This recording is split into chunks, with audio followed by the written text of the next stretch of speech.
He rode home expecting gnashes. What he found instead shook him to the bone. After 2 brutal years driving cattle through frozen mountain passes, Garrick Boone came back to reclaim the only thing he had left in this world, his land.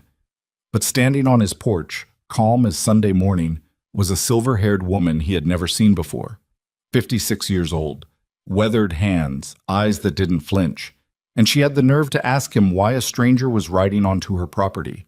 What Garrick didn't know yet was that this woman had spent 2 years fighting to save everything he left behind, and she had a reason she'd never told a single soul. Stay with us until the very end, because this story will surprise you in ways you won't see coming. If this is your first time here, hit that subscribe button and become part of our family. You won't want to miss what comes next.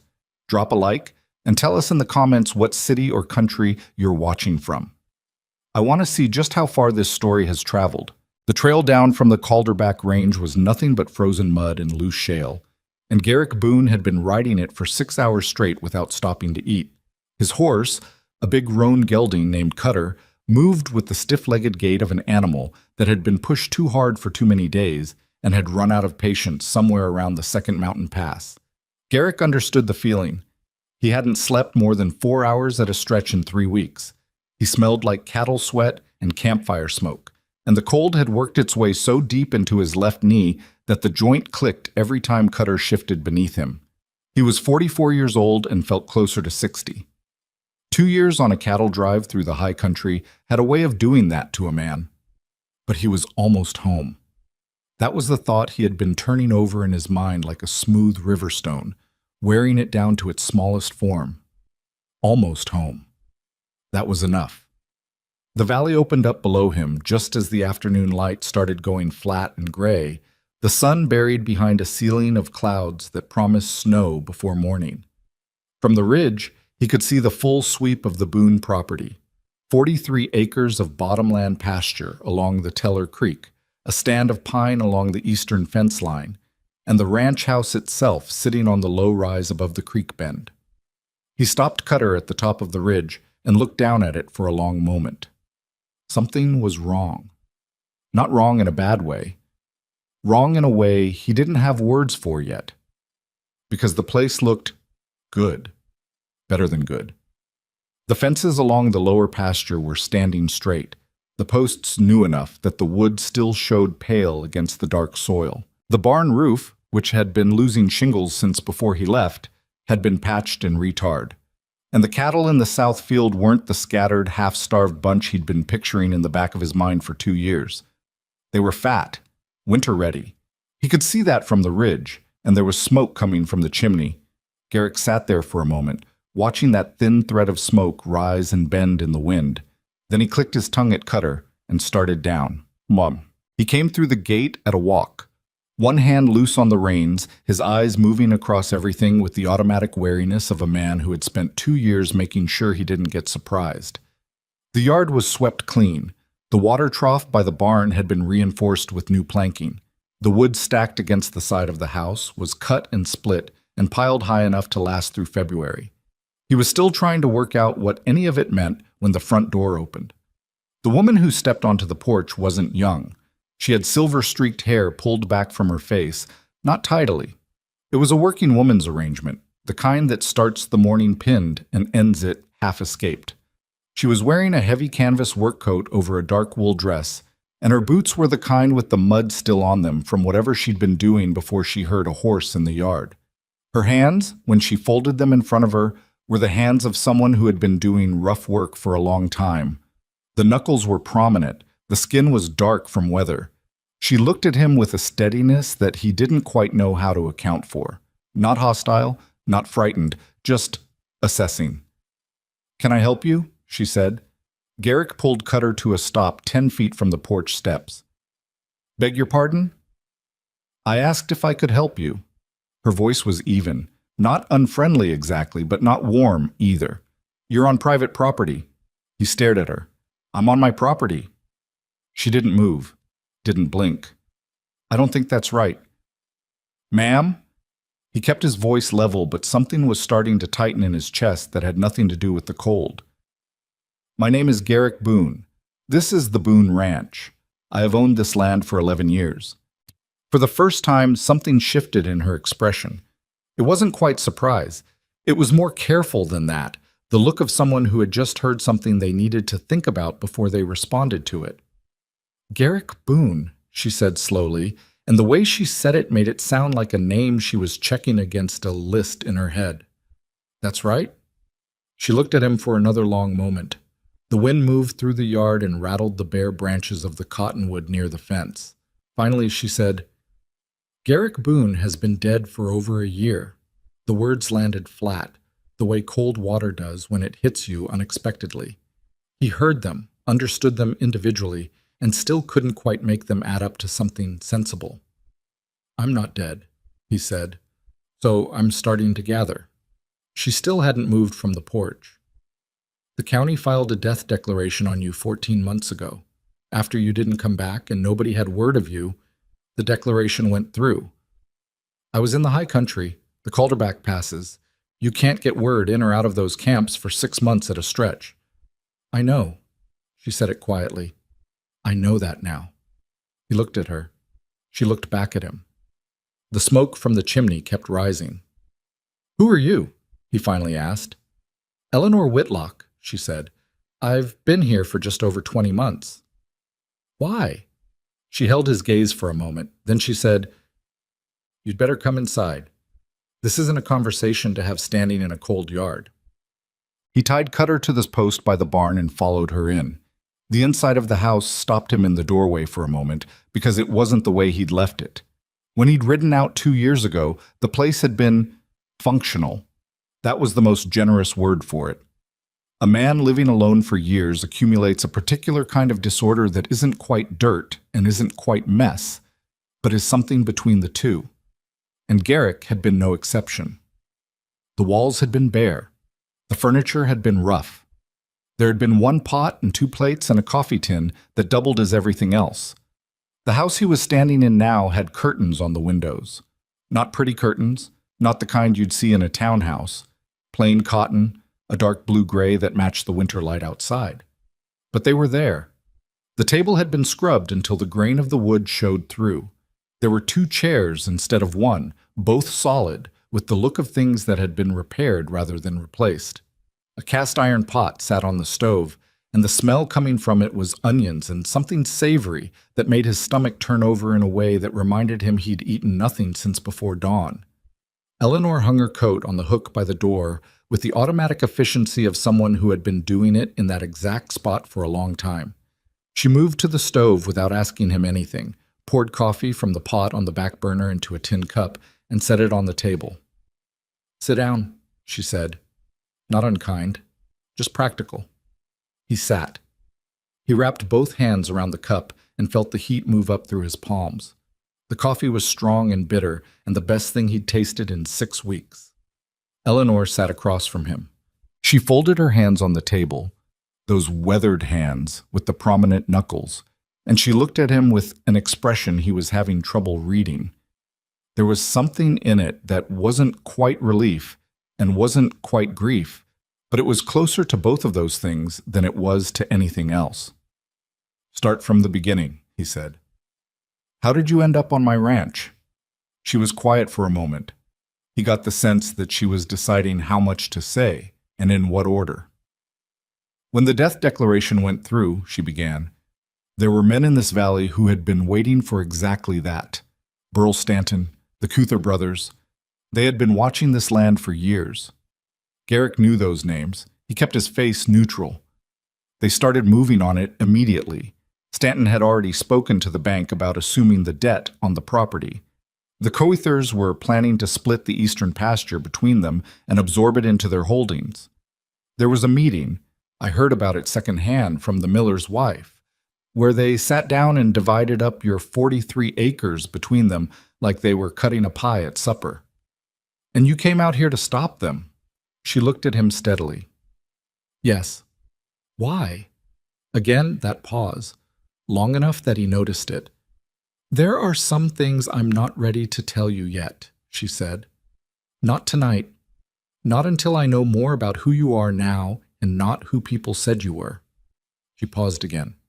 But what I can tell you is that I came here because it wasn't right, what they were doing. This was your land.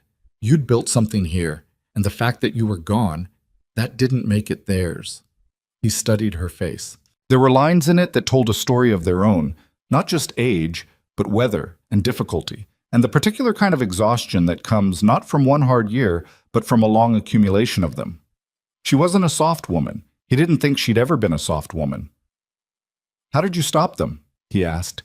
"Stanton alone could have had you removed. He's got men, and he's got money, and he's got half the county commission in his vest pocket." He tried. A small, dry note entered her voice. Not quite a smile, but in the neighborhood. 3 times, the first month. He sent a man out here to inform me I was trespassing. I showed that man the payment receipts I had already filed at the county recorder's office and told him to go back and inform Mr. Stanton that I was the only person in this valley currently paying down the debts on this property, and until someone with a better claim showed up, I intended to stay. He accepted that? He did not accept that. He came himself the second time. A big man rides that gray stallion he paid too much for. She said it without contempt, just as fact. He stood in this yard and told me I didn't understand how things worked out here. I told him I'd been working land since before he could sit a horse without falling off. And I understood exactly how things worked. And what I understood was that a man's property was his property regardless of whether he was alive to defend it himself. He threatened to take it to the circuit judge. She paused. I told him to go ahead. I had better paperwork than he did. Garrick looked at her for a long moment. Did he? He tried. The judge found in my favor. Stanton was furious. She said it as plainly as she said everything else. He's been furious for 20 months. I've gotten used to it. Garrick set his coffee cup down. He turned it slowly in his hands, watching the steam curl off the surface. The fences, he said. The roof. The cattle. Your cattle were in poor shape when I arrived. The fences along the creek side were down in 3 places. That's how you were losing stock. I had the posts replaced that first spring. She paused. The roof I did in sections because I couldn't afford to do it all at once. The barn needed work on the foundation before winter last year. You paid for all of it. I worked for some of it. I know how to negotiate labor. You worked for it, he said slowly. And you paid down my debts. What remained of them, yes. There were 2 notes against the property. I settled the smaller one in the first year. The larger one is nearly done. 2 payments left, maybe 3, depending on what the spring market looks like. He was quiet for a long moment. Outside, the wind had picked up, and he could hear it moving around the corners of the house, testing the seams. The stove ticked and popped. Eleanor, he said her name carefully, like he was trying out the sound of it. Why would you spend 20 months of your life and what I'm guessing was most of your money to save the property of a man you didn't know? She looked at him. Something moved behind her eyes. Careful, considering, the look of someone who has been carrying a thing for a long time and is trying to decide whether the moment has finally come to set it down. I told you, she said. There are some things I'm not ready to say yet. All right. He didn't push it. He'd been around long enough to know when pressing was the wrong move. She rose from the table and went to the stove. She ladled the soup into 2 bowls without asking whether he wanted any. Of course he did, and she seemed to know that without being told, and set one down in front of him. She sat back down across from him. They ate in a silence that was not quite comfortable and not quite uncomfortable, but something in between. Outside, the first snow of the night started to fall. He looked up once and caught her watching him with an expression he couldn't name. She looked away, back to her bowl. Garrick Boone sat in his own house, eating soup made by a woman he had never met, listening to snowfall on the roof she had repaired. He was tired in his bones and confused in his head, and something else too. Something he didn't have a clean word for. Grateful didn't cover it. Unsettled didn't cover it either. He thought about the fences, the cattle, the payment receipts she'd filed at the county recorder's office with the same quiet, stubborn precision that she seemed to apply to everything. He thought about a woman, 56 years old, going toe-to-toe with Burl Stanton in a frozen yard and telling him she had better paperwork. He looked across the table at her. She was eating her soup. Her silver-streaked hair had come almost entirely loose from its pin now. There was a small scar along her left jawline that he hadn't noticed before, white against the weather-dark skin, shaped like a question mark. She was not at all what he had expected to find when he rode down off that ridge. But then, he hadn't expected to find anything. Garrick picked up his spoon and went back to his soup. The snow tapped quietly against the window glass. The stove burned steady. Somewhere in the barn, Cutter moved in his stall and was still. Whatever this woman's reasons were, and she had reasons, he was certain of that, reasons she was holding close and careful, they could wait until morning. For tonight, he was out of the cold. That was enough. He was still at the table when she came back in from the barn the next morning. Eleanor had risen before light. He'd heard her moving, the soft thud of boots on the plank floor, the door opening and closing.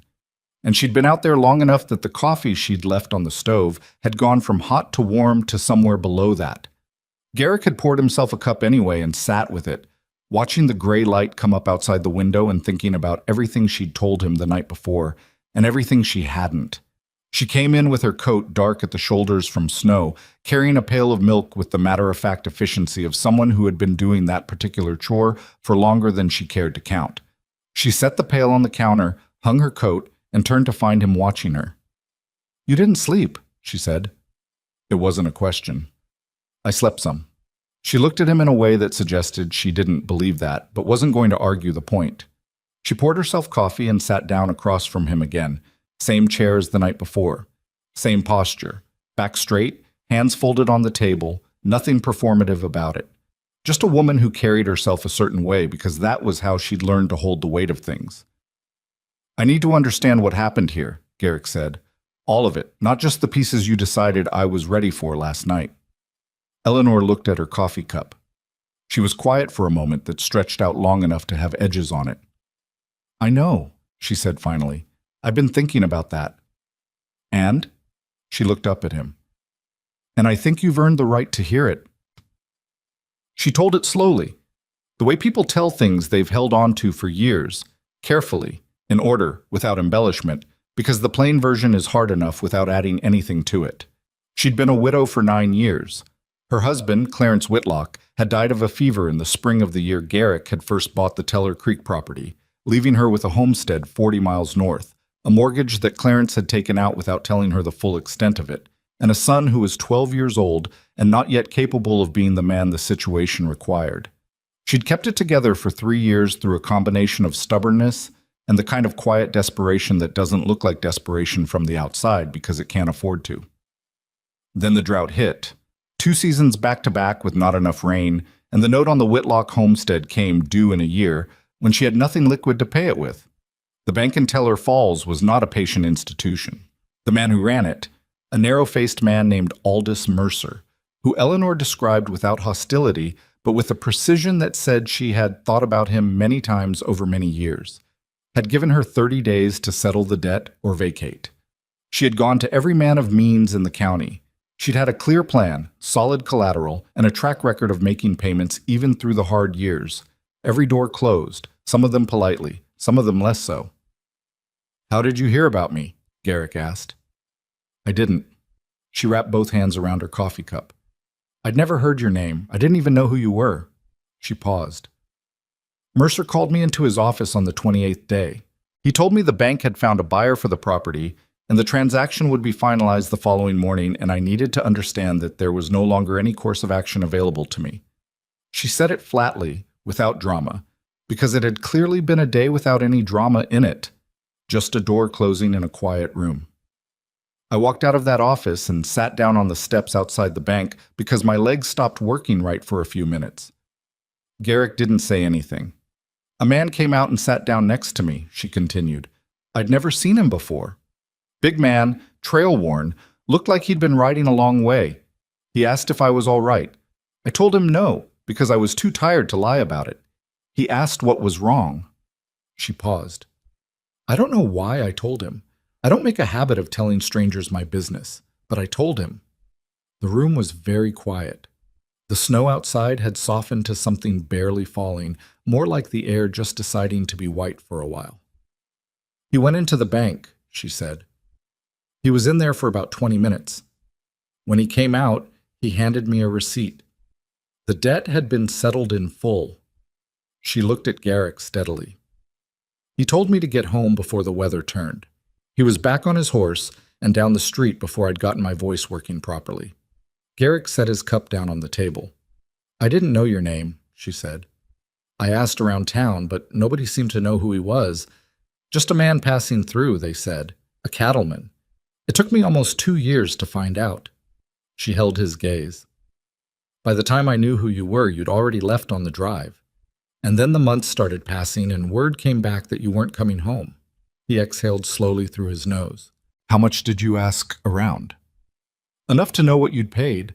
Enough to know it wasn't a small amount for a man running a single ranch on Teller Creek.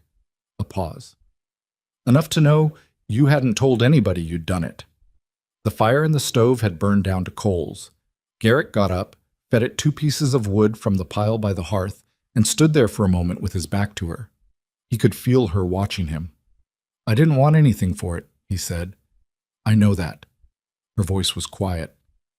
That was why I couldn't let it go. He turned around. She was looking at him with an expression that wasn't soft. Exactly. Eleanor Whitlock did not seem like a woman who did soft. But it was open in a way that her face hadn't been the night before, like she'd been holding a door shut for a long time and had decided, finally, to step back from it. When they declared you dead, she said, and I heard what Stanton and the Cothers were planning, I thought about what you'd done. Walking into a bank for a stranger, not leaving your name, not asking for anything back. She paused. I thought that a man like that deserved better than having his life's work carved up by men who'd never built anything themselves. Eleanor. He said her name the same way he'd said it the night before, carefully. That was 8 years ago. What you did here, 2 years of your life, doesn't balance the debt, she said. I know that. Some things can't be balanced. I wasn't trying to balance it. I was trying to do what was right with what was in front of me. He looked at her for a long moment. She held the look without flinching, without making it into something bigger than what it was. Just 2 people sitting in a kitchen, working out the shape of something neither of them had expected. Your son, Garrick said, the 12-year-old. He's 21 now. He has his own place, east of Millard Fork. He's doing well. A small, genuine thing moved through her expression when she said it. Not pride exactly, but something adjacent to it. He thought I was out of my mind coming here. We argued about it. Did you win the argument? I came here, didn't I? He almost smiled. He caught it before it got all the way out. He refilled both their cups and sat back down. Outside, a crow landed on the fence post by the water trough and regarded the yard with the bleak authority of something that had seen worse mornings and expected to see worse still. Stanton's going to be a problem, Garrick said, because they had been sitting in the warm room long enough, and the real world was still out there waiting. He's been a problem, Eleanor said. That's not new information. It's different now. When you were here alone, he had to be careful. Forcing a widow off a property she had legal payment receipts on was the kind of thing that could turn public opinion fast, and Stanton knows it. But with me back, he paused, thinking it through. He's going to say my death declaration was never properly reversed. He's going to find some angle. He already has one, she said. He looked at her.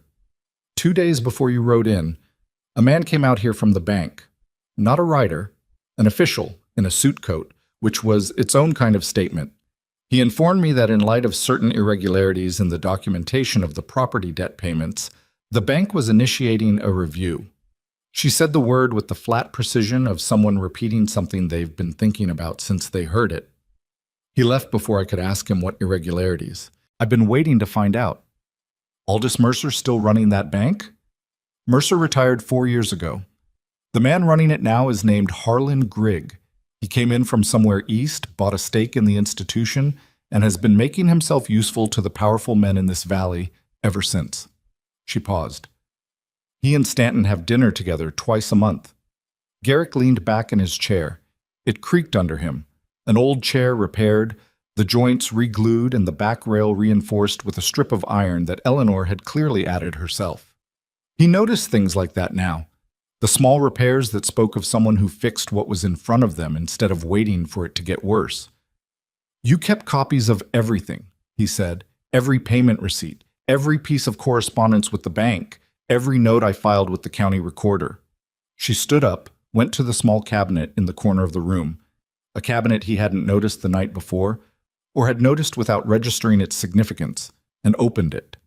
Inside were 3 wooden boxes, each one full of folded papers, organized with the kind of careful attention that told him she had arranged and rearranged them more than once. I have records going back to the day I arrived, every dollar that came in and every dollar that went out. He stood and came around the table to look.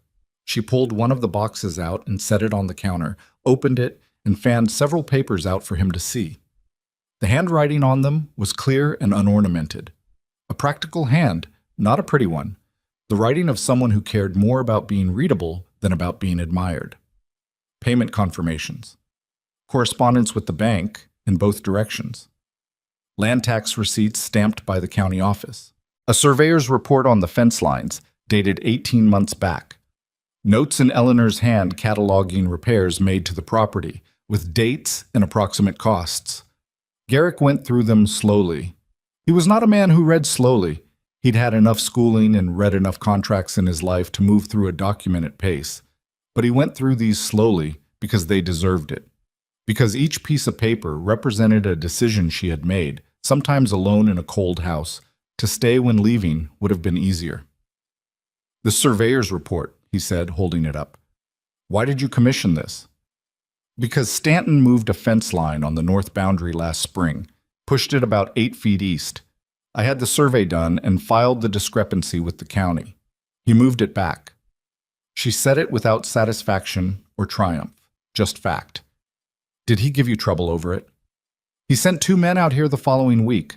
They rode up and down the fence line for about an hour and then left without saying anything to me." She paused. "I watched them from the porch with the Winchester across my lap." Garrick looked at her. "I wasn't going to shoot anybody," she said, with a trace of something dry in her voice. "But I wasn't going to stand in the yard looking like someone they could push around either." He put the surveyor's report back in the box.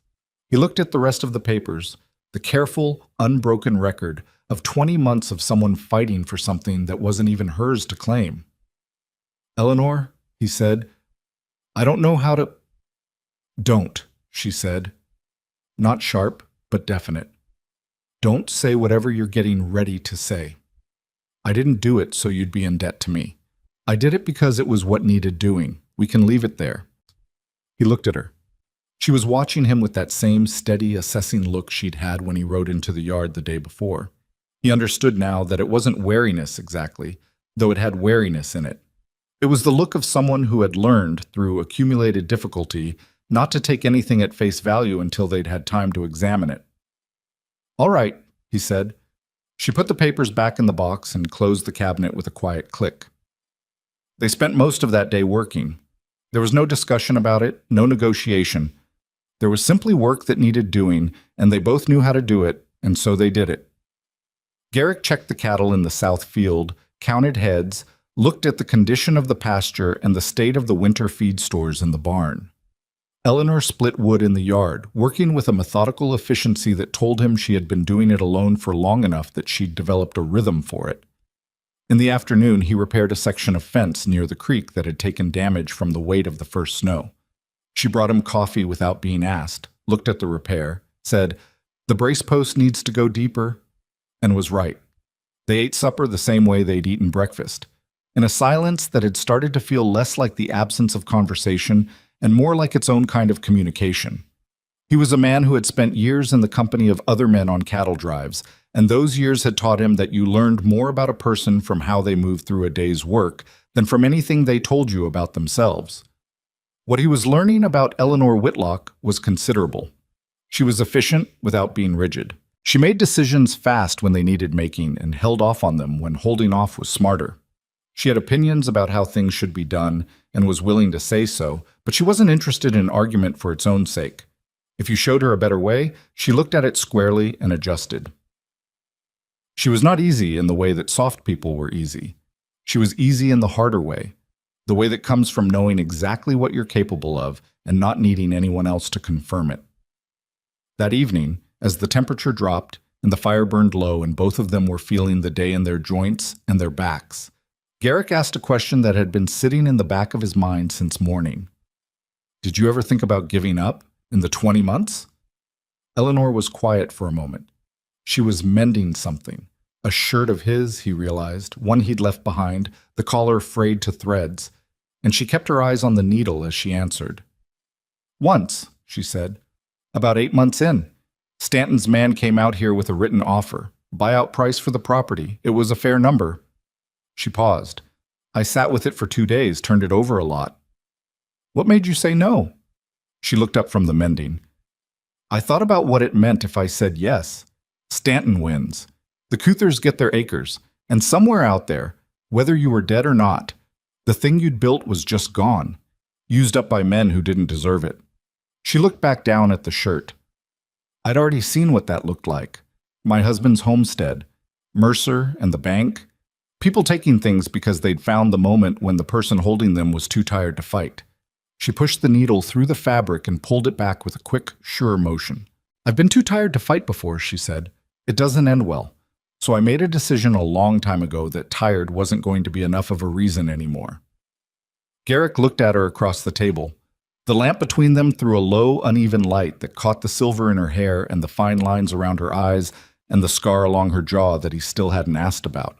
He thought about a man he'd been 8 years ago, passing through a town on his way back from selling a herd, with enough money in his pocket that he could afford to part with some of it.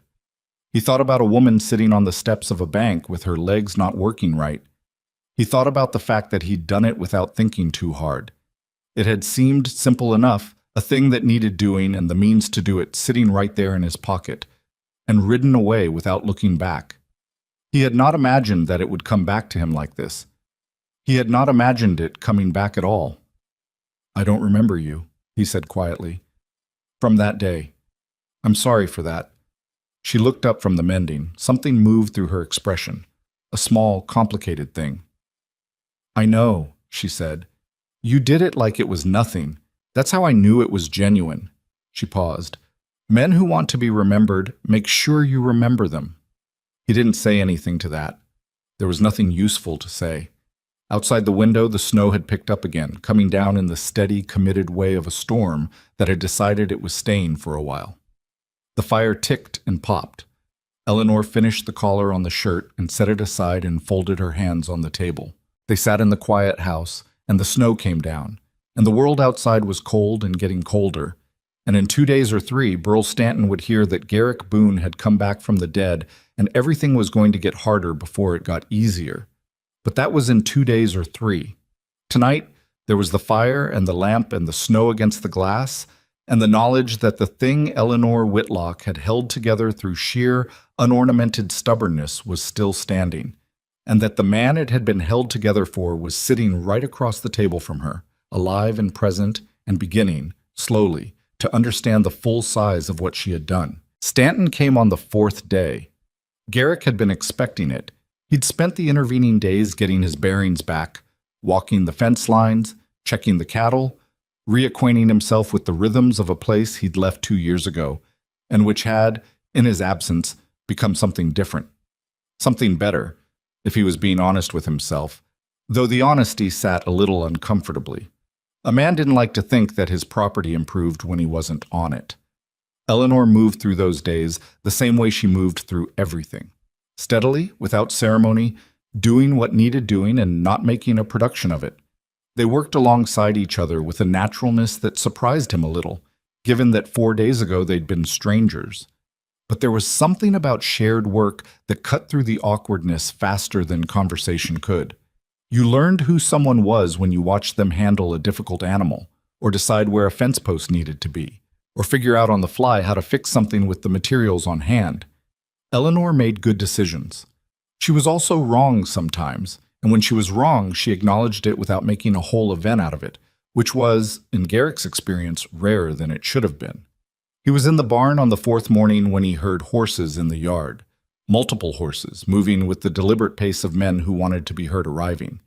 He came out of the barn to find 4 riders sitting their horses in a line just inside the gate. Burl Stanton was in the middle, a heavy-set man in his late 50s, wearing a coat that cost more than most men in this valley made in a month, on the gray stallion Eleanor had described. He had a broad, florid face and the kind of easy confidence that came from decades of getting what he wanted, and he was looking at Garrick with an expression that was trying to be pleasant and not quite getting there. The two men flanking him were hired riders. Garrick didn't know their faces, but he knew the type. Men who sat a horse well and didn't say much, and were there to make a number, not a conversation. The fourth man, slightly behind and to Stanton's left, was in a suit coat despite the cold, with a leather satchel across his saddle horn. That would be Harlan Grigg. Eleanor had come out onto the porch.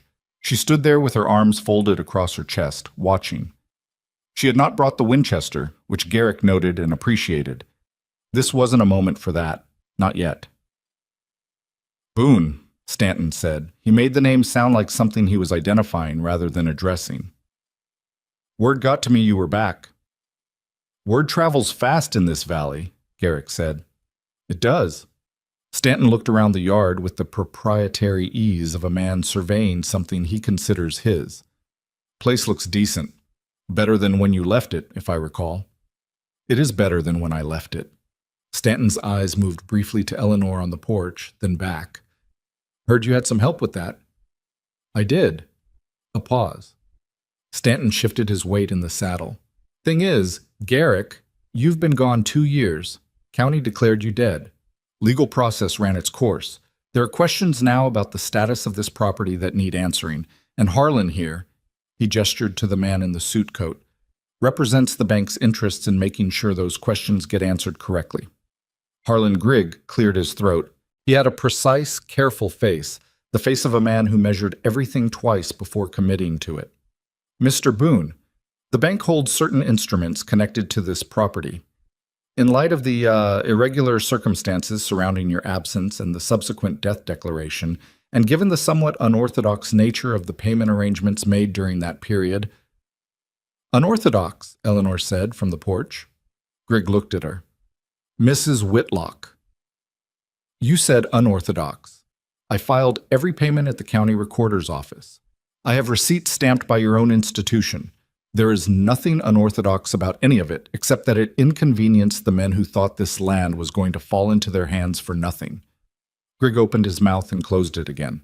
Stanton's expression didn't change, but something behind it did, something that went a degree or two colder. The irregularity, Grigg said, choosing his words with visible care, relates to the question of authorization. The debt instruments on this property were held in Mr. Boone's name.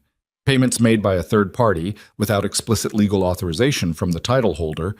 He wasn't here to authorize anything, Eleanor said. He'd been declared dead. Which is precisely the issue.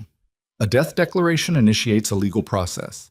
That process was in motion when your payments began, Mrs. Whitlock.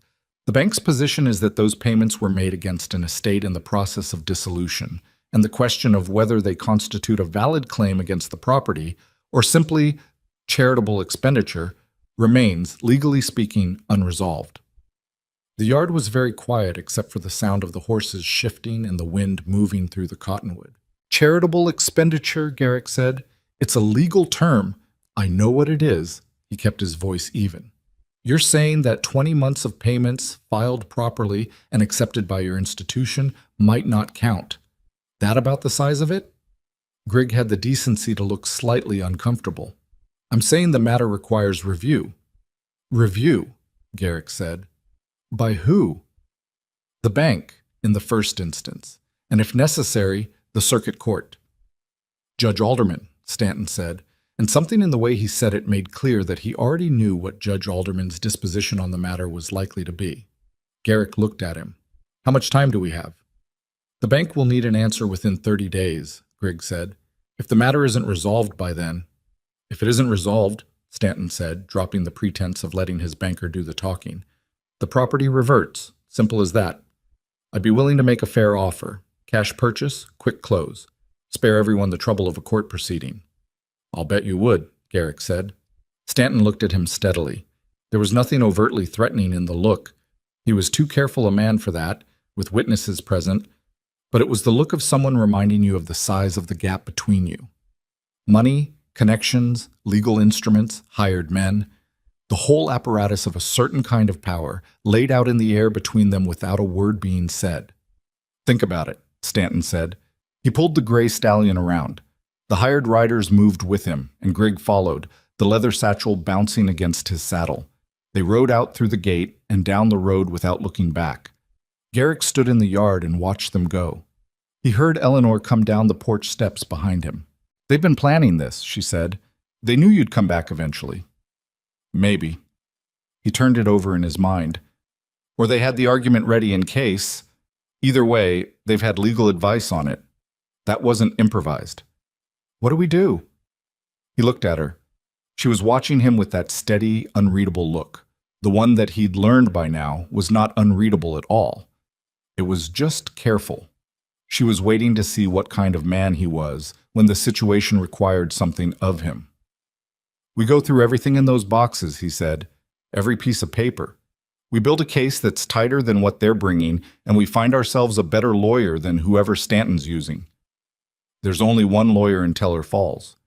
Then we go to Millard Fork." They went back inside, and Eleanor pulled the 3 wooden boxes from the cabinet, and they spread everything across the table and started going through it. It took most of the day. Garrick read each document while Eleanor talked him through the context. When it was filed, what the circumstances were, what she'd been worried about at the time, and why. She had a precise memory for it, not the kind of memory that came from rehearsing a story, but the kind that came from having lived it closely and carefully, paying attention because the details mattered. About halfway through the second box, Garrick stopped. He was holding a letter, bank stationery, dated 16 months ago, signed by Harlan Grigg. It was a standard payment acknowledgement. He'd seen a dozen of them already. But this one had something the others didn't. At the bottom, in different ink, a notation in a smaller hand. Payment accepted. Account current. No further action pending. Per standing instruction. "What does this mean?" he asked, holding it up. Eleanor leaned over to look. "That was after the 3rd time Stanton's man came out. I went into the bank and spoke to Grigg directly. I told him I wanted written confirmation that my payments were being applied to the debt, as agreed, and that there was no pending action against the property. He wrote that notation himself, in his own hand." "Yes." Garrick set the letter down carefully on the table, separate from the others. "That's going to matter." "Why?" "Because if the bank's position now is that your payments were unauthorized and may not constitute valid debt service, that notation contradicts them. Grigg himself put in writing that the account was current and there was no pending action, 16 months ago. He looked at her. "That's not a technicality they can argue around easily." Something moved in Eleanor's expression. Not relief. She was too careful for that, and they both knew this was far from over. But a small, deliberate tightening of her jaw that said she was filing the information in the place where she kept things she intended to use. They kept going through the papers. Late in the afternoon, Garrick found something else, buried in the 3rd box under a stack of tax receipts. A folded document, different from the others. Heavier paper, printed rather than handwritten, with a county seal in the upper corner. He unfolded it and read it slowly. "Eleanor, where did you get this?" She looked up from the stack she was going through. Then she leaned over and looked at what he was holding. "The surveyor's office. When I was filing the discrepancy about the fence line Stanton moved, the clerk there, a young woman named Petra Sills, told me I should have a copy of the original land plat for the valley. Said there'd been some discrepancies in the records going back about 7 years, and I might want to have it for reference." Garrick was reading it. He read it twice, slowly. Then he set it flat on the table and put his finger on a specific line. "According to this plat," he said, "the eastern boundary of the Cother brothers' northern parcel runs here." He moved his finger. "But according to the deed abstracts that were filed when they expanded their holding 5 years ago," he pulled 2 papers from the stack and laid them beside the plat. "They claim to hear a difference of about 60 acres. Eleanor stared at the papers. 60 acres, she said. 60 acres that appear, on this original plat, to belong to 3 separate small homesteaders who stopped appearing in the county tax records about 4 years ago. He looked up at her. "You know what happened to those homesteaders?" She was quiet for a moment. "There was talk, a few years back, about families leaving the valley, hard seasons, people selling up and moving on." She paused. "Or that was the story. 60 acres is a lot of selling up." He sat back. "If those deeds were forged, or if those families were pressured out without legal transfer. Then the Cuthers are sitting on land they don't legally own, Eleanor said. And Stanton's been in business with the Cuthers for 30 years. He looked at the papers on the table. All of it spread out, the careful record she'd kept, the payment receipts and the surveyor's report, and the plat and the bank letter with Griggs' notation in a different ink. He may have known. He may have helped. The fire popped in the stove. Outside, the light was going gray and thin, the short winter afternoon collapsing into early dark. "We need to go to Millard Fork," Eleanor said. It wasn't a question anymore. They rode out the next morning before the sun was fully up, both of them dressed for cold, the 3 wooden boxes wrapped in oilcloth in Garrick's saddlebag.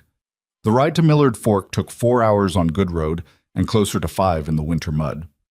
They didn't talk much on the way. There wasn't much to say that hadn't been said, and the cold made long conversation uncomfortable. But they rode at the same pace without having to negotiate it, which was its own kind of communication. The lawyer in Millard Fork was a man named Silas Pruitt, and he was not the kind of lawyer you expected to find in a frontier town. He was lean and pale and wore spectacles and spoke with the precise, unhurried diction of someone who had studied in the East and retained the habit of it.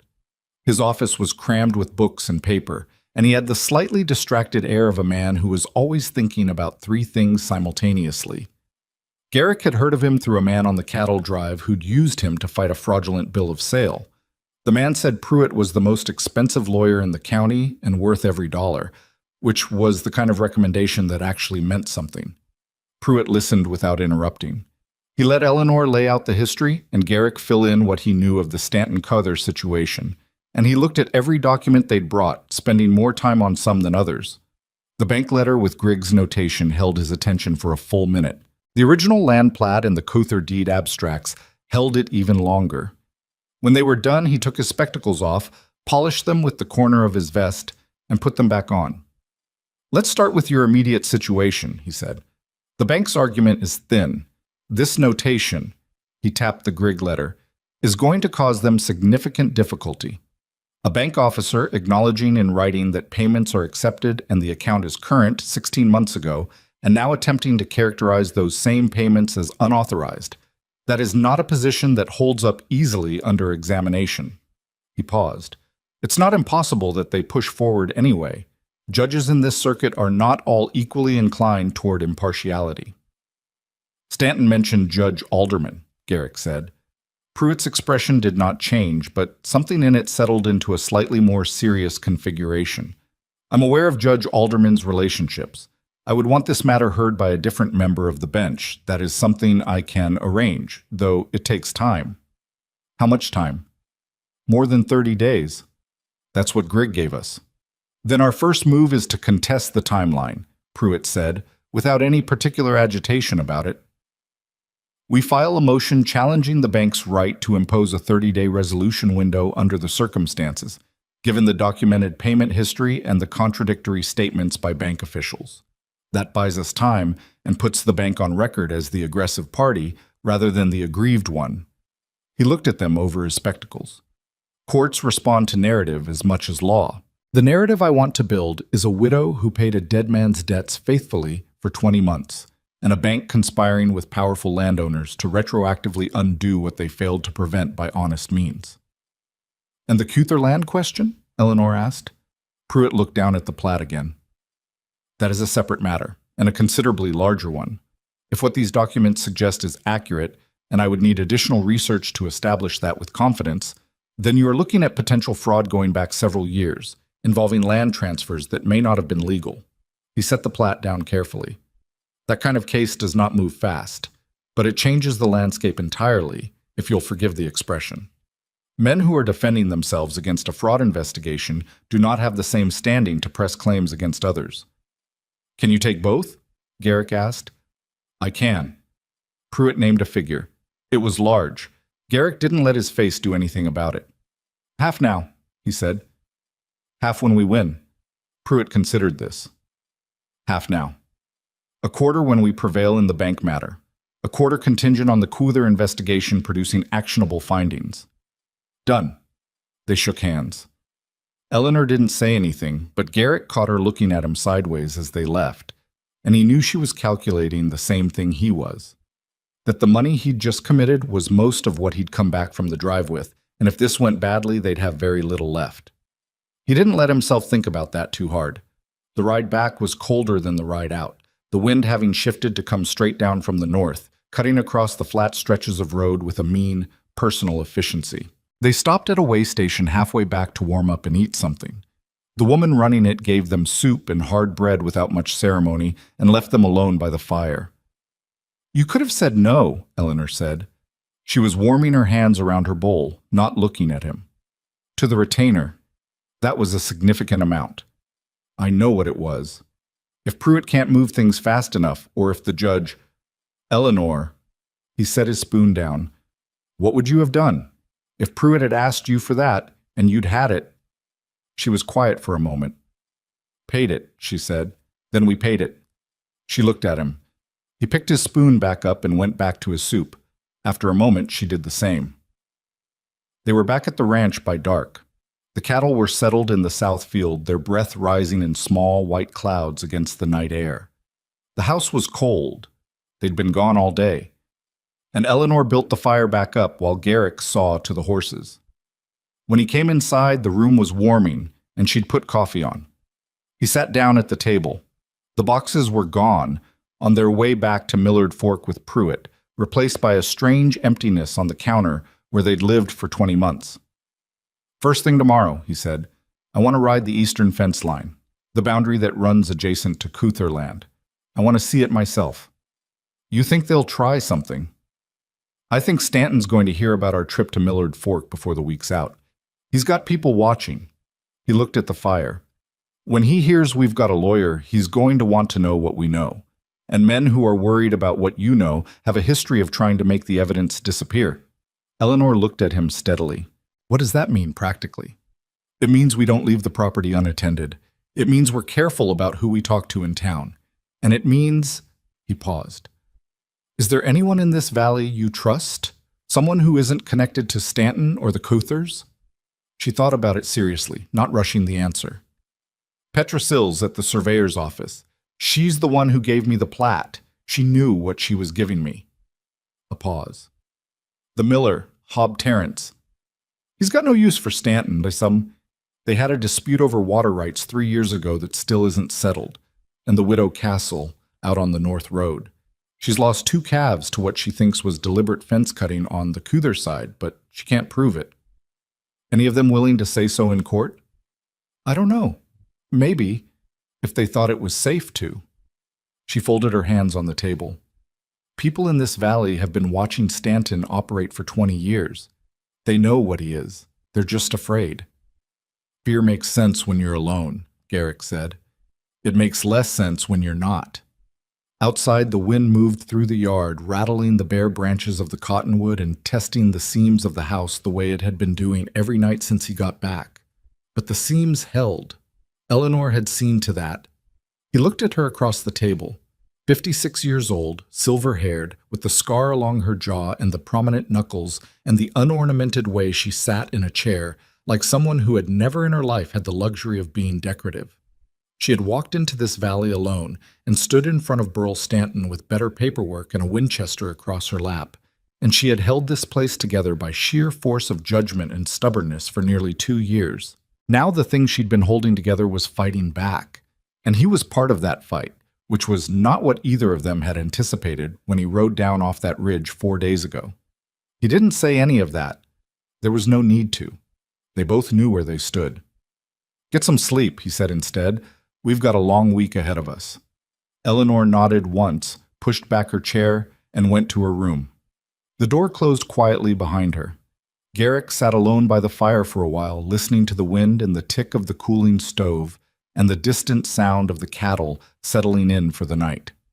He thought about Stanton's face when he'd ridden into the yard, the studied pleasantness of it, and the thing underneath that was cold and deliberate and accustomed to winning. He thought about Pruitt, sitting in his paper-crammed office, reading the Grigg notation with the careful attention of a man who recognized the shape of a mistake someone powerful had made.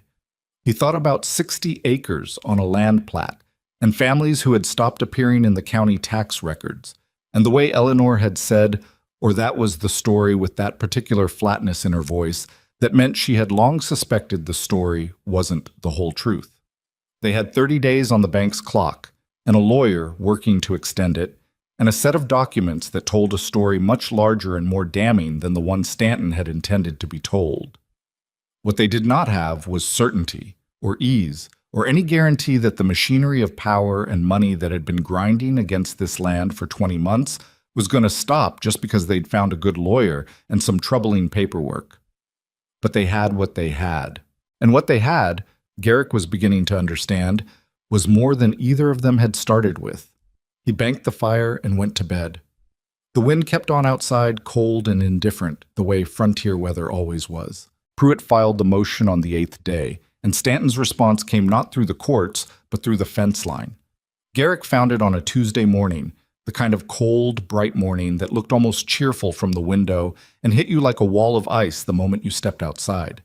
He'd ridden the eastern boundary as he'd planned, and about a quarter-mile from the corner post where the Boone property met the Keither northern parcel, he found a 40-foot section of fence flattened. Not fallen. The posts were too solid for that. The wire too recently strung. Flattened. Deliberately, and with some effort.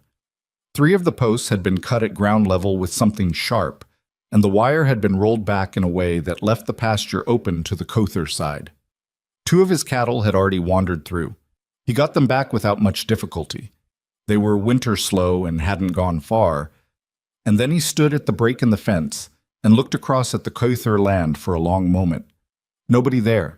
No tracks fresh enough to tell him anything useful. It had snowed again in the night and covered whatever had been done here. He rode back to the house and told Eleanor. She listened without interrupting, which was her habit, and when he was done, she said, "They want you to go over there." "I know." If you ride onto Keither land to confront them, it becomes a different story. You're the aggressor. They're defending their property from a man who came back from the dead with unclear legal standing. "I know that too." She looked at him. "So what do we do?" "We fix the fence," he said, "and we document it first." He went back out with a paper and pencil and wrote down everything he'd observed: the location, the condition of the cut posts, the direction the wire had been rolled, the approximate time he'd found it based on the overnight snow accumulation. Eleanor rode out with him and looked at it herself. And then she wrote her own account, separate from his, because 2 independent witnesses were better than one, and she knew it without being told. They fixed the fence that afternoon, which cost them 4 hours in the cold, and the better part of 2 replacement posts from the barn. That evening, Garrick wrote to Pruitt describing what had happened. He sent it with the mail rider the next morning. Pruitt's reply came 4 days later, and it contained 2 things. The first was confirmation that his motion had been granted. They had an additional 60 days before the bank could force resolution, and the matter had been reassigned from Judge Alderman's docket to Judge Karras in the next circuit over, which Pruitt noted with characteristic understatement was a favorable development. The second thing was a name, a man named Warren Odell, formerly a land clerk in the county recorder's office, who had left his position 3 years ago under circumstances Pruitt described as ambiguous.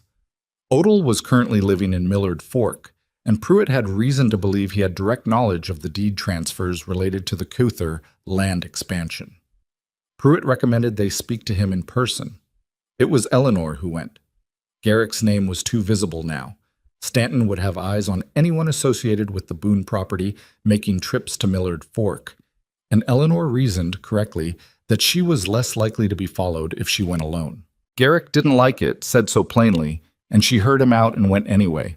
She was gone 2 days. The 2 days were not comfortable. He worked the property, kept the cattle fed, checked the fence line morning and evening, and tried not to think about what could go wrong on a solo ride to Millard Fork and back. He was not successful at the not thinking part. She came back on the afternoon of the second day with mud on her coat and a careful expression on her face that he'd learned meant she had something significant to tell him and was working out how to tell it cleanly. "Odell talked," she said before she'd even taken her coat off. "Sit down first." "I don't want to sit down," but she hung her coat up, which was as close as she got. "He talked for 2 hours. I took notes." She pulled a folded sheaf of papers from her coat pocket and set them on the table. He was the clerk who processed the Cother deed transfers 5 years ago. He was told what to record and what not to record. He says there were 3 separate families whose land was absorbed: the Harmon family, the Geisel widow, and a man named Craddock who had no family. None of them signed voluntary transfers. The Harmons and the Geisels were pressured out. Intimidation, property damage, one incident where their water source was deliberately fouled. Craddock disappeared. The room was very quiet. Disappeared, Garrick said. He was last seen in the fall, 5 years ago. Odell says there was talk that he'd moved on. Nobody looked into it. She held his gaze. Odell knows what that probably means. He's known for 3 years and hasn't said anything because he was afraid. He still is. But he has a conscience that's been giving him trouble. That's the impression I got. Will he testify? He'll give Pruitt a sworn statement. Whether he'll stand up in court depends on how protected he feels.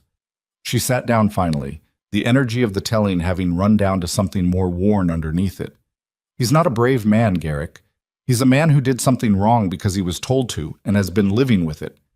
Those aren't the same thing as brave, but he's angry enough and tired enough that he'll give us what we need on paper. Garrick looked at the folded notes on the table. 5 years of wrongdoing, compressed into a clerk's 2-hour confession to a woman who'd ridden 40 miles in winter cold to sit in a room and listen. "You did well," he said. She made a short, deflecting sound. "I asked questions and wrote down answers. That's not hard." "Eleanor." He said her name in the tone that meant he needed her to actually hear what he was saying. "You rode 40 miles alone in winter to talk to a frightened man into giving you information that could bring down the most powerful men in this valley. That is not nothing. Stop dismissing it." She looked at him for a moment. Then she looked at the table. A small, complicated muscle moved in her jaw. "All right," she said quietly.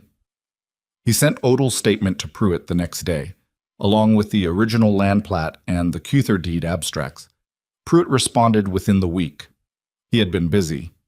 He had located 2 of the 3 displaced families. The Harmons had resettled near the eastern foothills, 60 miles away. Marta Geisel, the widow, was living with her daughter in a town called Callaway. Both families had accounts of what had happened to them. Both were willing to speak to what had been done. Pruitt's letter had a quality to it that Garrick recognized after a few readings. It was the quality of a careful man beginning to allow himself to believe something that surprised him. They were building a case that was bigger than the bank dispute. Considerably bigger. And the bank dispute itself was already going well. But Stanton was not finished. The second incident came on a night when the temperature dropped to something that made the air itself seem brittle. Garrick woke to the sound of something wrong.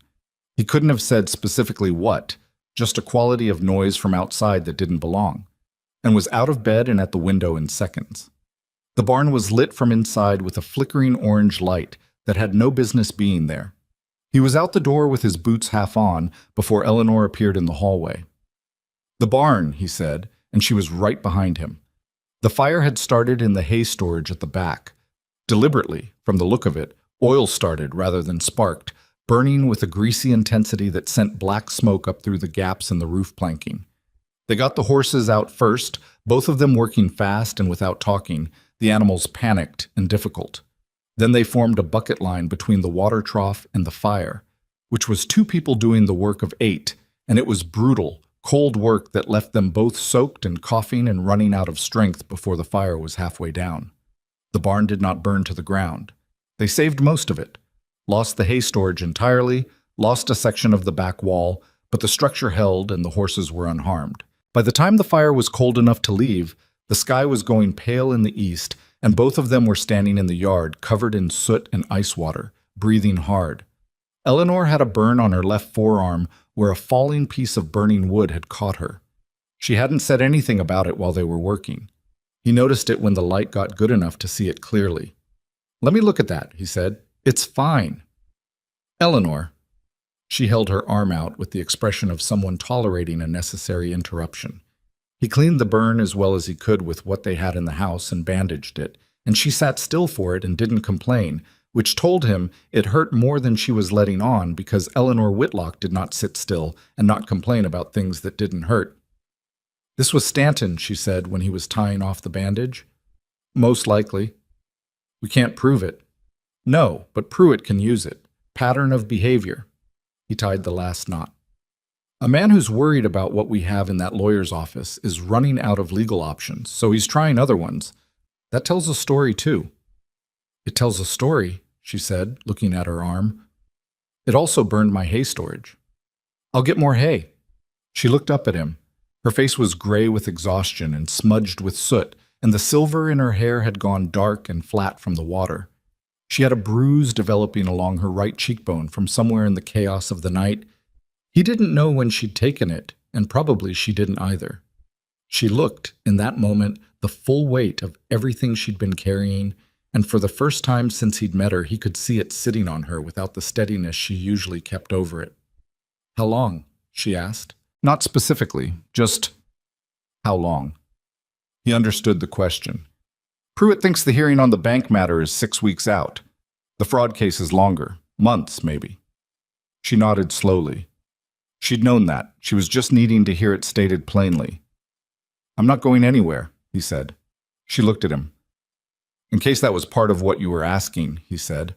Something shifted in her expression, brief, guarded, and then set aside with the efficiency of a woman who had learned not to let herself lean on things until she was sure they'd hold.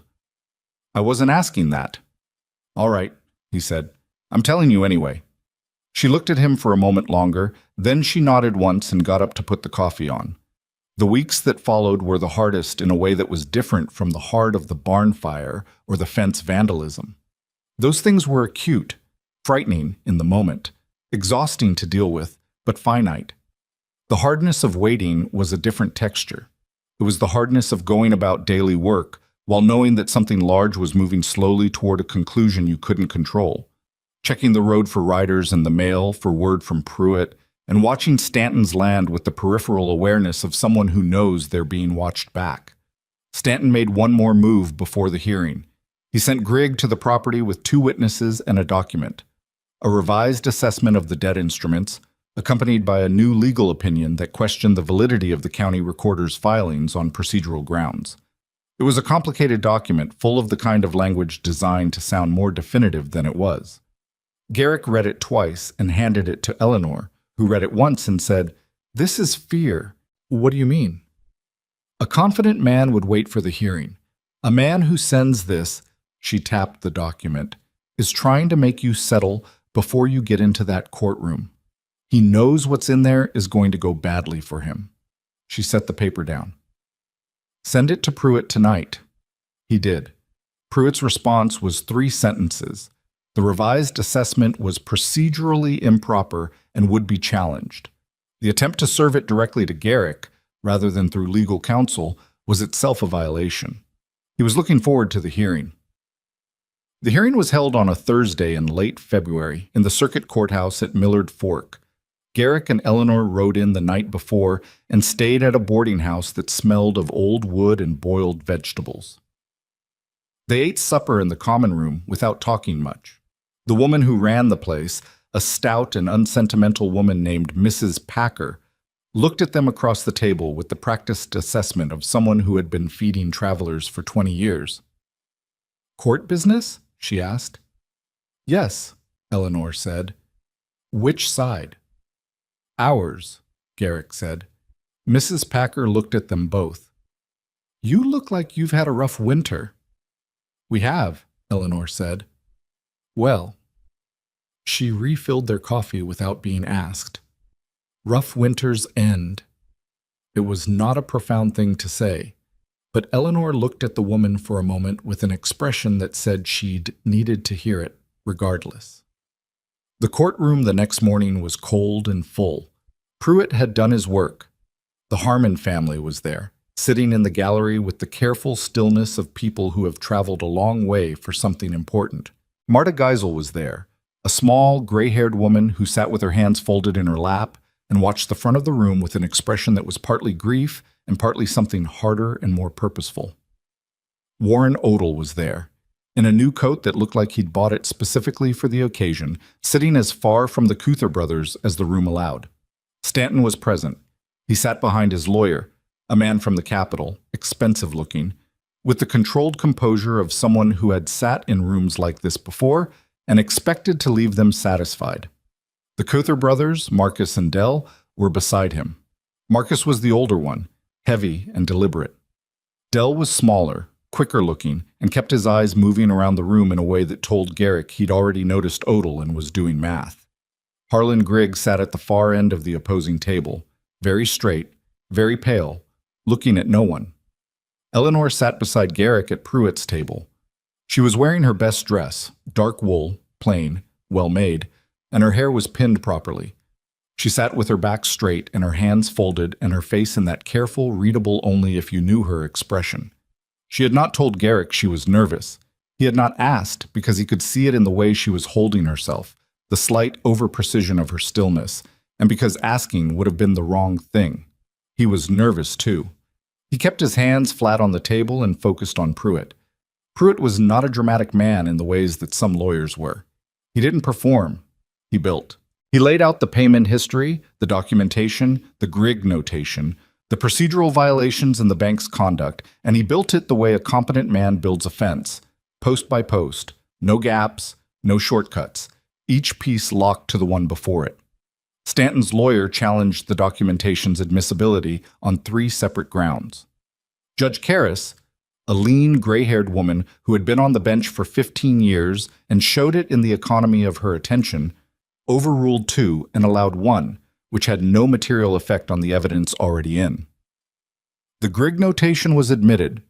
The payment receipts were admitted. The surveyor's report was admitted. When it was time to address the Cawthor land matter, Pruitt asked for Warren Odell to be called.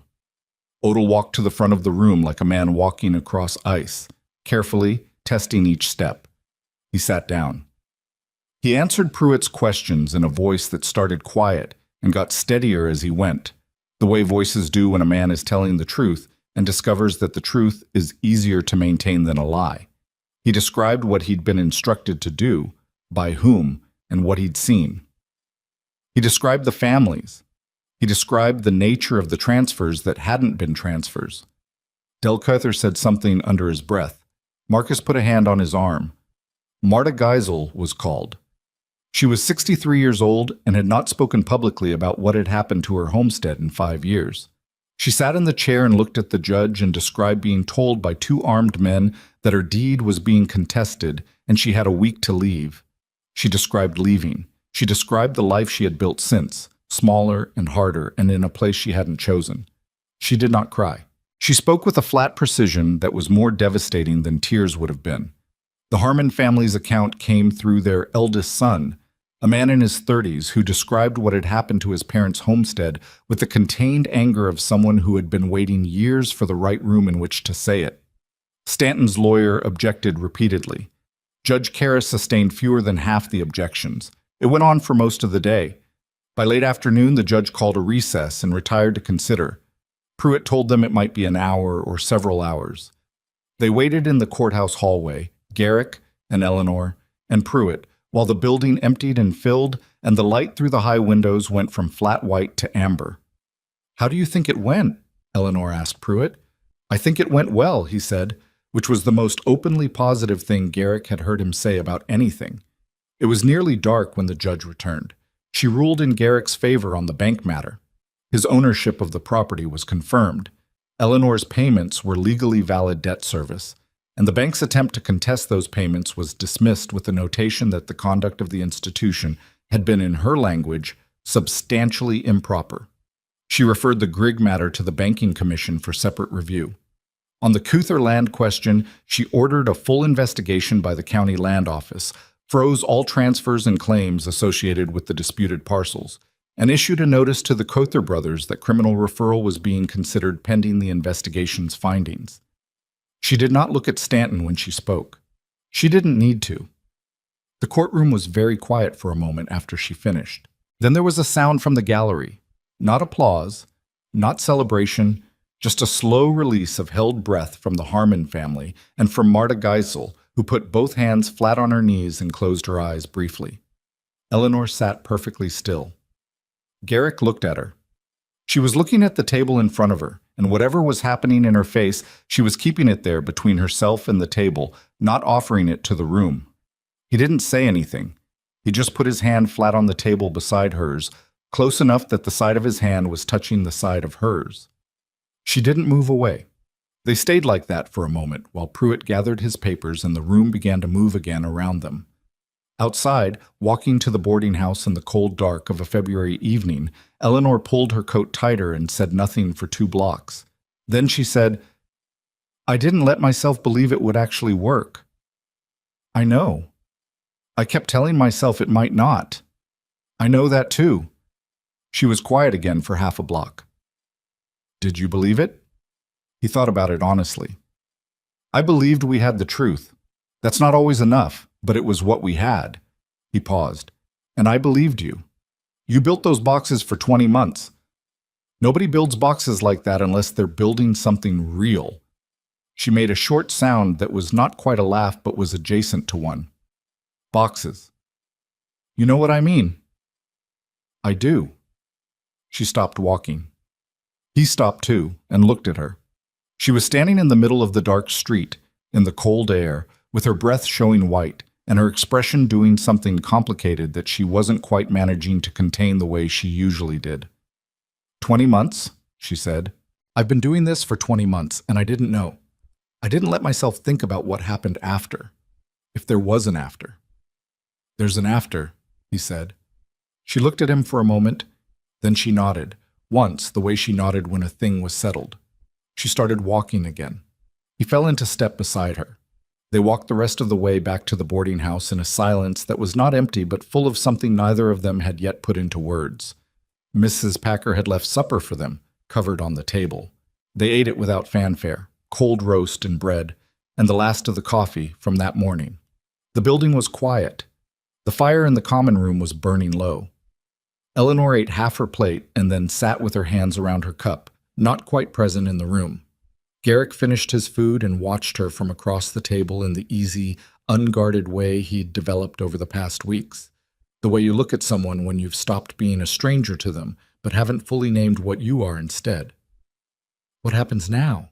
she said finally. "Not to the room. To him." "We go home," he said. "Fix the barn properly. See the cattle through to spring." He paused. "And figure out what comes next." She looked at him. "For the property." "For everything," he said. She held his gaze for a long moment. Outside, the February wind worked at the windows in the half-hearted way of a cold that was running out of season. Spring was still weeks away, but it was there in the background of things, waiting. "I've been thinking about going," she said quietly. It came out less steady than her voice usually was. "After this was done, I thought the promise would be kept, the debt settled. You'd have your land and there'd be no reason—" "Eleanor." He cut her off, not harshly. "Stop." She stopped. "The ranch doesn't feel like home," he said slowly, working out each word. "It didn't feel like home when I left it, if I'm honest. It was just land, a thing I owned." He looked at his hands on the table. "It feels different now. It's felt different since I came back." He looked up at her. "Since I found out who'd been keeping it." She was very still. "I'm not asking you to stay out of gratitude," he said. "I'm asking you to stay because you belong there as much as I do. Maybe more. And because—" He stopped, tried again. "Because I am a better man for knowing you, in 6 weeks. I don't fully understand that, but it's true." Eleanor looked at him for a long, careful moment. Then she looked at the table. A muscle moved in her jaw. The one that moved when she was deciding something. "Partnership," she said. "Equal standing. My name on what I've built." "Yes. And you understand I'm going to tell you when you're wrong. You've been doing that since day 3, and you're going to keep doing what you did tonight, putting your hand on the table." She said it plainly, without making it precious. "That's enough. I don't need more than that." He nodded. "That I can do." She looked at him one more time, that long, assessing look, and then she nodded the way she nodded when a thing was settled and picked up her cup. "All right," she said. Outside, the wind quieted. The fire in the common room burned low and steady. The winter that had been so long and so hard was, somewhere in the dark, beginning its slow retreat. They rode home the morning after the hearing, leaving Millard Fork before the town had fully woken up. The road back was the same road they'd ridden in on, same mud, same cold, same flat winter sky pressing down on the open country. But it felt different in the way that familiar routes feel different when something in you has shifted. Not the road changing, just your relationship to where it's taking you. Eleanor rode without talking for the first hour, which was normal for her. Garrick had learned by now that her silences were not the silences of someone who had nothing to say, but of someone who was sorting through what she had and deciding what was worth saying out loud. He left her to it and watched the country around them, the frost-pale grass and the bare stands of cottonwood and the long, low ridgelines he'd been looking at his whole adult life without quite seeing them the way he saw them now. They were almost back to the Teller Creek Road when she spoke. "I keep thinking about Marta Geisel," she said. He waited. 63 years old, lost her homestead, built another life somewhere she didn't choose, raised her daughter in it. And she came all that way to sit in that courtroom and say what happened to her. Eleanor's eyes were on the road ahead. She didn't do it for herself. Her land isn't coming back. The investigation might restore the title technically, but she's not going back to it. She did it so the record would be true. People need that sometimes, Garrick said, more than they need the thing itself. "I know." She paused. "I just hope it was worth the trip for her." She looked like it was. Eleanor was quiet again for a while. Then, "Do you think the investigation will actually hold against the Couthers, against Stanton?" It was the question he'd been turning over since they left the courthouse. He answered it the way he answered things when he didn't have false comfort to offer, which was directly. "I think Pruitt will make it as hard as possible to bury. I think Judge Karras is not a woman who issues orders she doesn't intend to see followed through. And I think Stanton is a man who has been operating without consequences for so long that he's made mistakes. The kind of mistakes that look like confidence and turn out to be exposure." He paused. "I don't know if it'll go all the way to where it should go. I've been in this country long enough to know that money finds its way around things. But it's going somewhere now. That's different from where it was 6 months ago." She nodded slowly. "It's different from where it was 6 months ago," she agreed. And she let that be enough, which was, Garrick had come to understand, one of Eleanor Whitlock's practical wisdoms, knowing the difference between incomplete and unacceptable, and being able to live in the space between them without it eating her. They reached the ranch in the early afternoon. The house was exactly as they'd left it, which still carried a small, low-grade relief every time. After the barn fire, neither of them took an unchanged yard entirely for granted. The cattle were fine, visible in the south field, indifferent to their return in the way cattle always were, interested only in whether hay was forthcoming.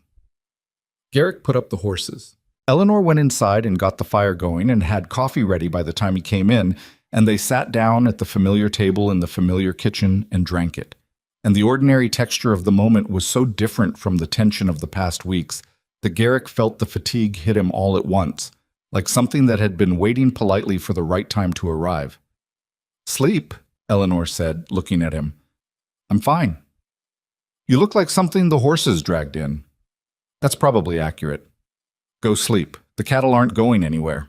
She said it with the practical authority she applied to most things, and he was too tired to argue with logic that was sound. He slept for 4 hours, which was more than he'd slept at a stretch in 3 weeks, and woke to the smell of something cooking and the sound of Eleanor moving around in the kitchen with the quiet competence that he'd gotten used to the way you get used to the sound of a house, not noticing it until it's absent. Spring came slowly, the way it always did in that valley, not arriving so much as gradually displacing winter, week by week, the frost receding from the ground, and the creek running higher and the mornings gaining 10 minutes of light every few days until suddenly you looked up and it was almost warm. The cattle did well through the thaw. The repaired barn held. The fence line that had been cut in January stayed standing. Stanton's riders stopped coming. It happened without announcement, without any formal ceasefire. 1 week there were men visible on the road past the property, and then there weren't, and then 2 weeks passed without incident, and then a month. Pruitt wrote in March that the county land office investigation had begun formally, that 2 of Stanton's business associates had been called to give accounts of their involvement in the Coulter transactions, and that there was interest from a territorial official in the broader pattern of land fraud in the valley. Stanton had engaged the most expensive lawyer in the territory, which Pruitt noted without editorializing, though his meaning was clear. Expensive lawyers were what you hired when you had something serious to protect. The Keither brothers settled in early April. They did not admit wrongdoing. They never did, men like that. But they relinquished the contested parcels, paid a sum into a territorial account that was described in legal language as a remediation fund, and agreed to a set of conditions that effectively ended their land operations in the valley. Marcus Keither left for somewhere east within the month. Dell stayed, quieter than he'd been, smaller in some way that wasn't physical. Burl Stanton fought longer. He was built for fighting, and he had resources, and he had spent a lifetime being the kind of man who found the angle that let him walk away intact. He found an angle here too, eventually. A negotiated settlement with the territorial investigation that preserved his property holdings, but cost him 2 business partnerships, a significant sum, and most of his influence in county politics. He did not go to jail. Garrick noted that without much surprise. Men like Stanton rarely did. But the investigation's findings were made part of the public record, filed at the county recorder's office in the same building where Eleanor had spent 20 months filing her careful payment receipts, and the record said plainly what had been done and who had done it. Warren Odell got a measure of peace from it, or something close to peace. He told Pruitt afterward that he'd been sleeping better. Pruitt passed that along in a letter with the same professional restraint he applied to everything, and Garrick read it aloud to Eleanor over breakfast, and she said, "Good," in the simple, definitive way she said things when she meant them fully. Marta Geisel's daughter wrote a letter that came addressed to Eleanor specifically, which surprised her. She'd given the woman her name at the courthouse, but hadn't expected anything to come of it. The letter was short and said that her mother had not been the same since the hearing, but not in a bad way.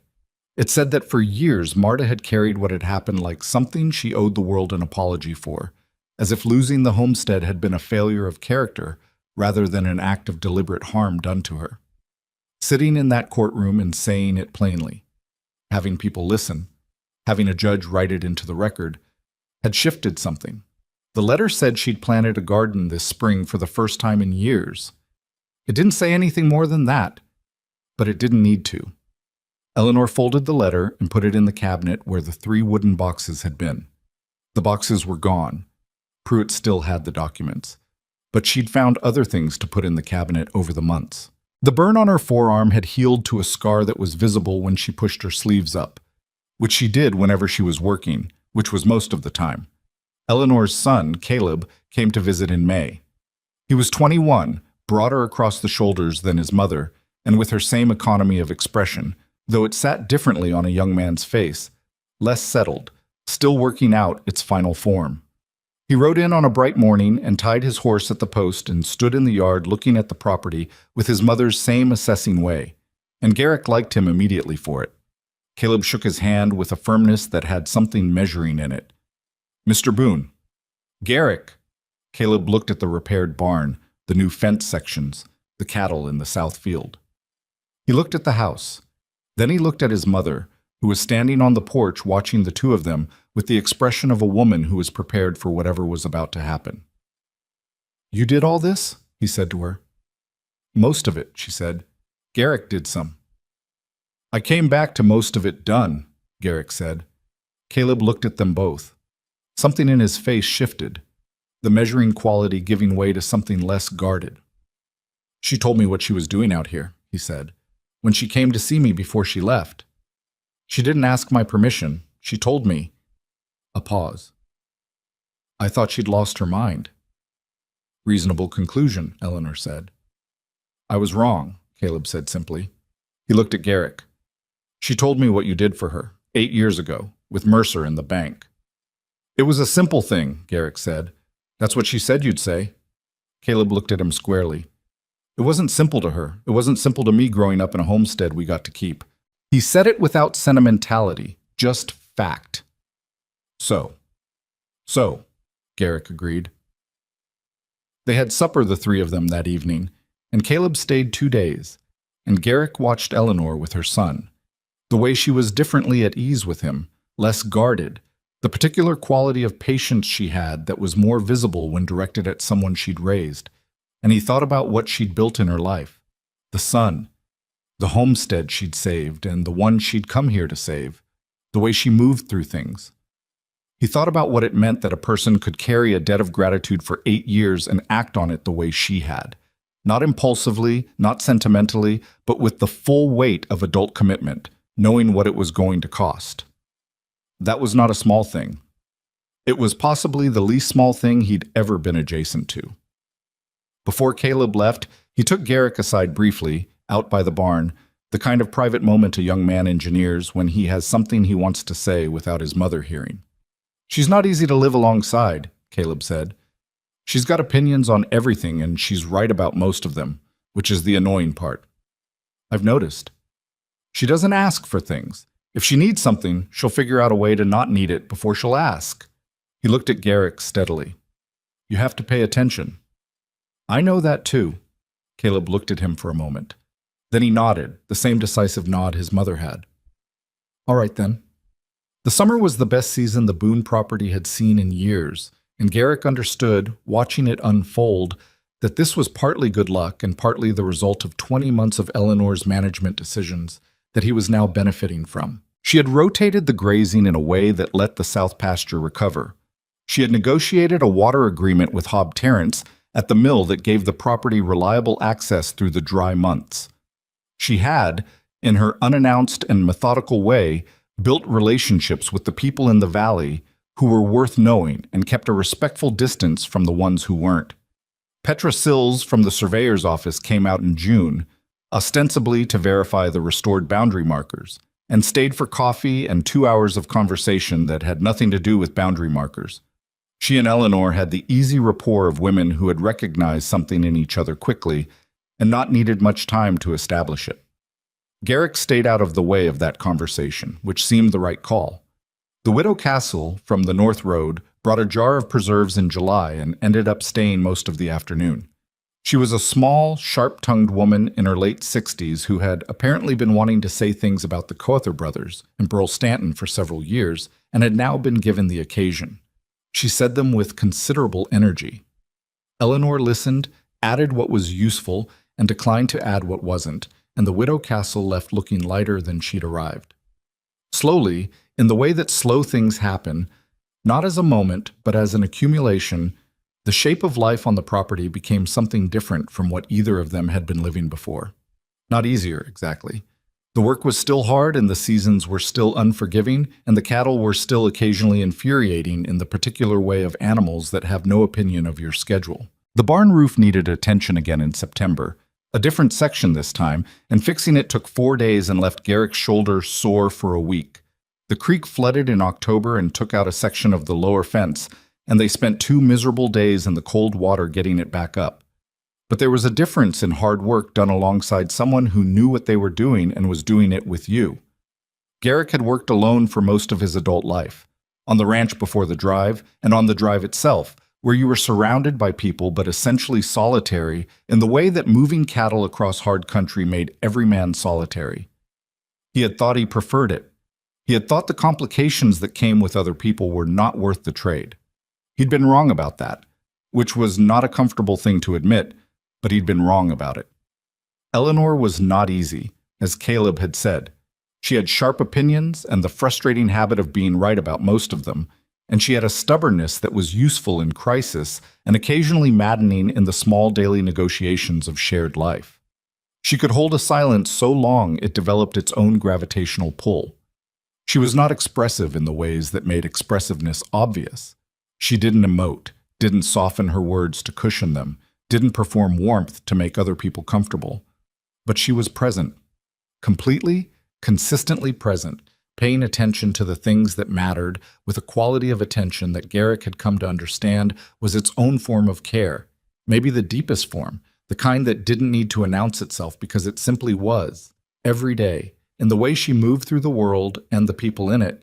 She had saved his ranch. He understood now that the full weight of that was not reducible to the money she'd spent, or the labor she'd done, or the arguments she'd won with Stanton's men in frozen yards.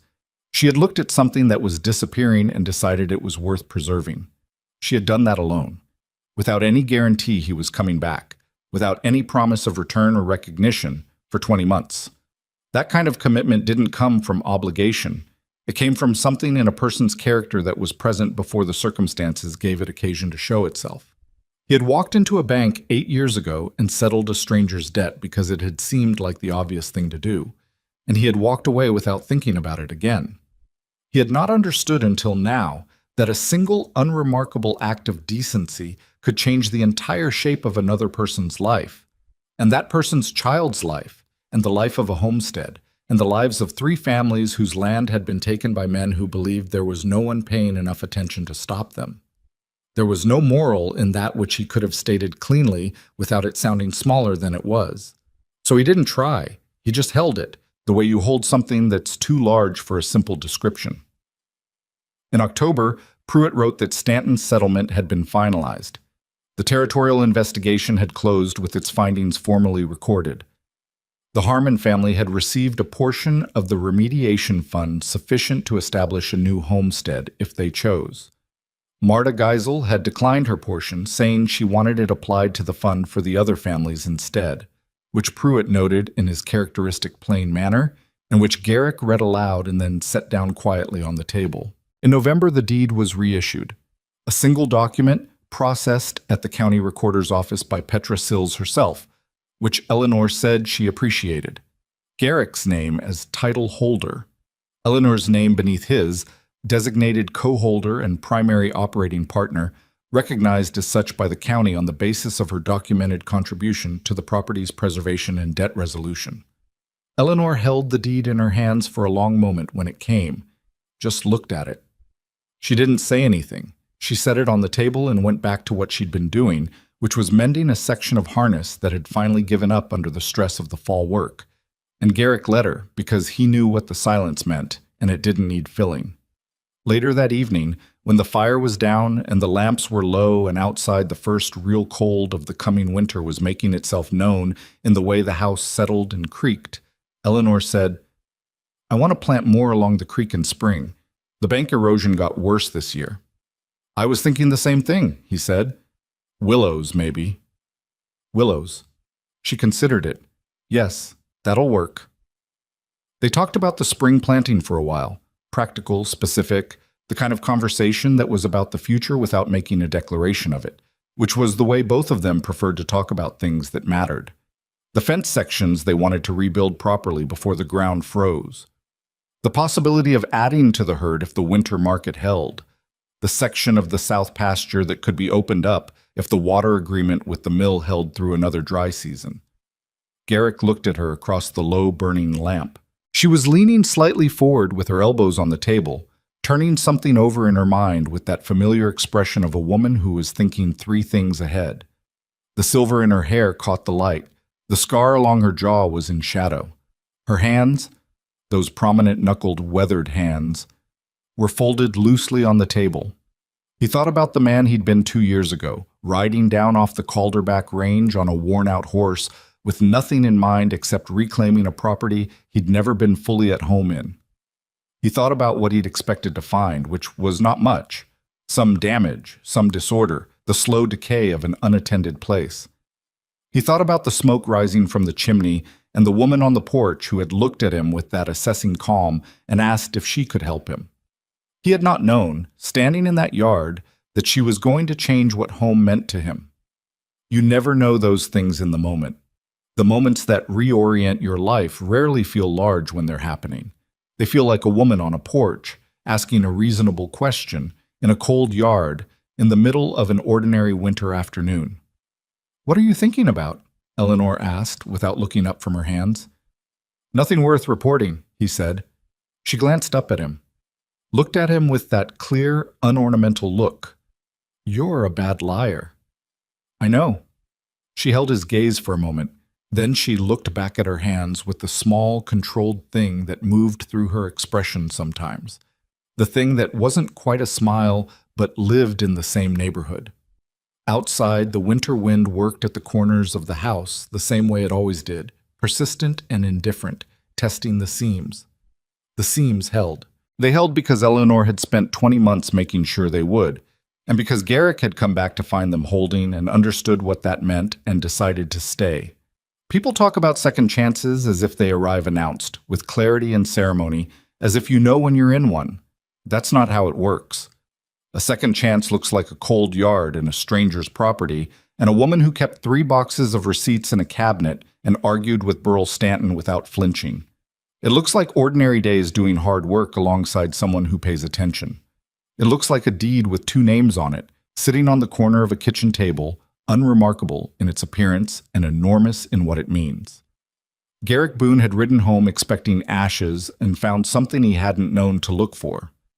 Eleanor Whitlock had spent 8 years carrying a debt that no one had asked her to carry and had paid it in the only currency that meant anything, time and effort, and the willingness to stand in the way of men who believed the world belonged to whoever was biggest.